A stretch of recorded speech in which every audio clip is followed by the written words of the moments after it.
শাসিমলের কাছে উপসের ভাষা উপস মাছকা ফিলাল কাটা নদী বয়ে যায় কত্তর আমের ভাই লক্ষণ এই পানি অমুকের গলায় লাগে যায় এখন বা আটকে যায় এখন।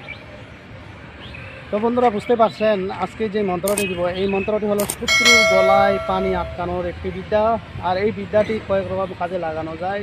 তো আমি আপনাদের মাঝে আজকে এই উপায়টি দিয়ে দিলাম যাতে শত্রুর গলায় পানি আটকিয়ে শত্রু মারা যায়। অর্থাৎ এমনভাবে কাজ করবেন শত্রু মরবে ঠিকই, সাপ মরবে ঠিকই, লাঠি ভাঙবে না। অর্থাৎ আপনি ধরা পড়বেন না, কারণ পানির মধ্যে আপনি যদি অনেক কিছু মেশান সেটা ভিজবে এবং কম্পিউটারে চেক করলে সেটা ধরা পড়বে। আর আজকের যে উপায়টি আপনি পানির মধ্যে করবেন, পানিতে কেউ কোনো বিজ্ঞান ধরতে পারবে না যে এটার মধ্যে কী করা হয়েছে, কেমনে এই কাজটি হইল। কোনো তান্ত্রিক কবিরাজও ধরতে পারবে না, তবে এখানে কিছু নিয়ম আছে, এই নিয়ম অনুযায়ী খাওয়াইতে হবে, তাহলে কিন্তু আপনাকে ধরার আর ক্ষমতা নেই। কারণ কবিরাজি কিছু নিয়মকানুন আছে যেগুলো কাজ করলে কোনো কবিরাজ তান্ত্রিক ধরতে পারবে না আর বলতেও পারবে না। অনেক কবিরাজ তান্ত্রিক আছেন শক্তি নষ্ট করে দেন। এখন আমার প্রশ্ন হলো, এরকম যদি আপনার কাছে কোনো রুগী থাকে আমার কাছে নিয়ে আসবেন, আমি ওই রুগী তান্ত্রিকের শক্তি একে নষ্ট করে দিব। আল্লাহর রহমতে ওই ক্ষমতা আমার ভিতরে আছে।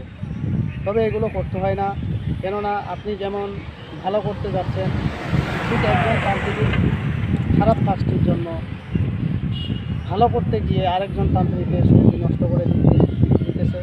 তো ঠিক আমি মনে করি এরকম কাজগুলো না করাই বেটার, কারণ সবারই একটা শক্তির দরকার। তবে হ্যাঁ, অপব্যবহার, শক্তির অপব্যবহার যদি কেউ করে তাহলে সেক্ষেত্রে তাকে দমকানো দেওয়া উচিত। আমি মনে করি তাকে নর্মাল করা উচিত, কেননা আজকে একজনের ক্ষতি করতেছে কালকে আরেকজনের ক্ষতি করবে। এইভাবে আসলে যারা ক্ষতি করে থাকে, বিশেষ করে তান্ত্রিক লাইনে যারা ক্ষতি করে থাকেন তারা কিন্তু বেশি দিন টিকে না। তো বন্ধুরা, এই ভিডিওর বিস্তারিত জানতে হলে আমার নতুন চ্যানেল কেরামতে আউলিয়া শক্তি, এই নতুন চ্যানেলের লিঙ্ক এই চ্যানেলের ডিসক্রিপশনে দেওয়া থাকবে। আপনারা চাইলে সেখানে গিয়ে চ্যানেলটি সাবস্ক্রাইব করে সঙ্গে থাকতে পারেন, কেননা এই চ্যানেলের সঙ্গে থাকলে আপনারা নিত্য নতুন ভিডিও পাবেন এবং এই ভিডিওর মাধ্যমে হয়তো আপনারা অনেকেই উপকৃত হবেন।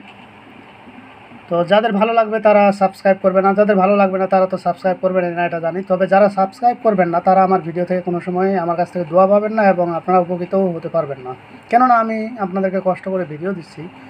আপনারা শুধু সাবস্ক্রাইব করবেন, একটা কমেন্ট করবেন, একটা লাইক দেবেন, সেটাই যদি না পারেন আপনার জন্য কঠিন হয়ে যায়, তাহলে তো আপনি আমার চ্যানেলে কোনো দোয়াই পাবেন না। যাই হোক বন্ধুরা, আমার ভিডিওটি যদি আপনাদের ভালো লেগে থাকে অবশ্যই একটি লাইক দেবেন, বন্ধুবান্ধবের কাছে শেয়ার করে দেবেন। আর যারা এখনও আমার চ্যানেলটি সাবস্ক্রাইব করেননি তারা সাবস্ক্রাইব করে নেবেন এবং পাশে থাকা বেল আইকনে অল ক্লিক করবেন, যাতে ভিডিও ছাড়ার সাথে সাথে নোটিফিকেশন আপনাদের কাছে পৌঁছে যায়। আর যারা অলরেডি সাবস্ক্রাইব করে ফেলছেন তাদেরকে অসংখ্য ধন্যবাদ। তো পরবর্তী ভিডিও দেখার আমন্ত্রণ রইল। সে পর্যন্ত ভালো থাকবেন, ধন্যবাদ।